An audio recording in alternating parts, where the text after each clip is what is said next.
Hi കൂട്ടുകാരെ, അപ്പോൾ ഞാനിന്ന് തയ്യാറാക്കാൻ പോകുന്നത് ചിക്കൻ മോളായിയാണ്. അതിനായിട്ട് ഞാനൊരു പാന് അടുപ്പിൽ വെച്ചു. ഇനി ഇതിലേക്കൊരു 3 സ്പൂൺ വെളിച്ചെണ്ണ ഒഴിക്കുകയാണ്.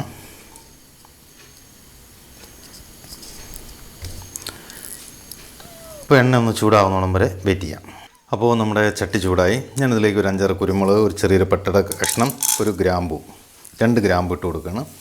ശേഷം ഇതിലേക്ക് നമ്മൾ ഒരു തക്കാളി അരിഞ്ഞത്, 2 സവോള അരിഞ്ഞത്, 10 ചെറിയ ഉള്ളി, 2 പച്ചമുളക് ആഡ് ചെയ്ത് കൊടുത്തു.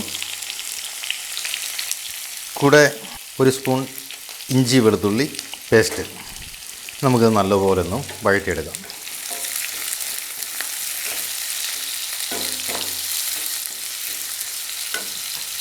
അപ്പോൾ നമ്മൾ സവോള വാടിക്കൊണ്ടിരിക്കുകയാണ്. അതിലേക്കൊരു 1/4 ടീസ്പൂൺ ഉപ്പ് ചേർത്ത് കൊടുക്കാം.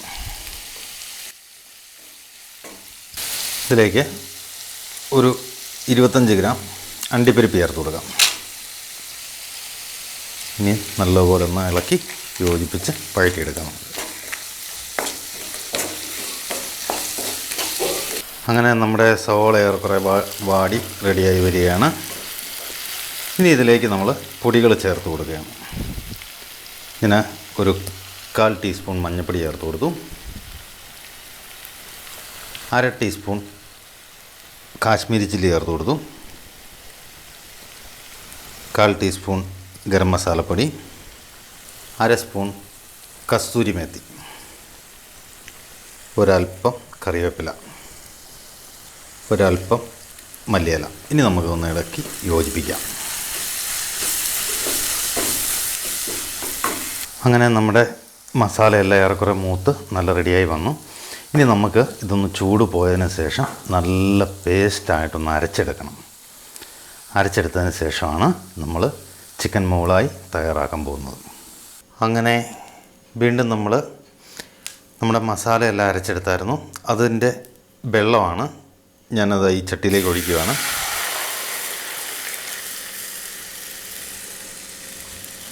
അപ്പോൾ അത് ഒന്ന് തിളച്ച് വരുമ്പോഴേക്കും ഞാനിവിടെ എടുത്തിരിക്കുന്നത് 350 ഗ്രാം ചിക്കനാണ്. ഞാൻ ഈ ചിക്കന് ഇതിലേക്ക് ആഡ് ചെയ്യുകയാണ്. ഈ ചിക്കൻ ഇതിൽ കിടന്ന് വേണം വേവാനായിട്ട്. അപ്പോൾ ഈ ചിക്കൻ നമ്മൾ ഇതിൻ്റെ അകത്തിട്ട് വേവിച്ചെടുക്കുകയാണ്.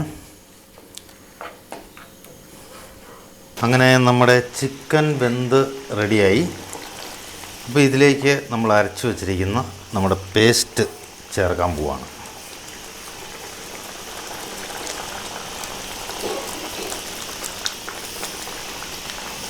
ഇനി ഒന്ന് ഇളക്കി കൊടുക്കാം.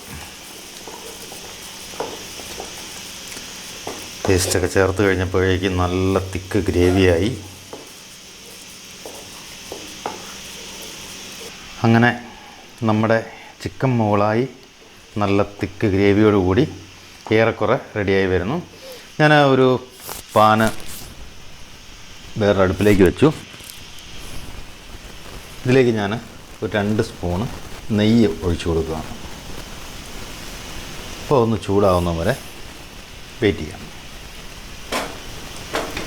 അപ്പോൾ നമ്മുടെ ചിക്കൻ മോളായിയുടെ തീയെല്ലാം ഞാൻ ഓഫ് ചെയ്തു. ഇതിലേക്ക് ഞാനൊരു 1 സ്പൂൺ ഫ്രഷ് ക്രീം ആഡ് ചെയ്ത് കൊടുത്തു. നമുക്കൊന്ന് ഇളക്കി യോജിപ്പിക്കാം. അപ്പോൾ നമ്മുടെ നെയ്യെല്ലാം ചൂടായി വന്നു. ഇതിലേക്ക് ഞാനൊരു 1/2 ടീസ്പൂൺ കസ്തൂരി മേത്തി ഇട്ട് കൊടുക്കുകയാണ്. അപ്പോൾ അതൊന്ന് കരിഞ്ഞു പോകാതെ തന്നെ നമ്മളിതാ ഇതിലേക്ക് ആഡ് ചെയ്യുകയാണ്. ഇനി ഒന്ന് ഇളക്കി യോജിപ്പിക്കുക. ആ കസ്തൂരി മേത്തിയുടെ മണമാണ് ഈ കറിയുടെ ഏറ്റവും വലിയ ഒരു ട്രിക്ക്. അങ്ങനെ നമ്മുടെ ചിക്കൻ മോളായി റെഡിയായി. അപ്പോൾ ഈ വീഡിയോ ഇഷ്ടപ്പെട്ടാൽ തീർച്ചയായിട്ടും നിങ്ങളിത് ട്രൈ ചെയ്യുക. നിങ്ങളുടെ അഭിപ്രായങ്ങൾ കമൻറ്റ് ബോക്സിൽ അറിയിക്കുക.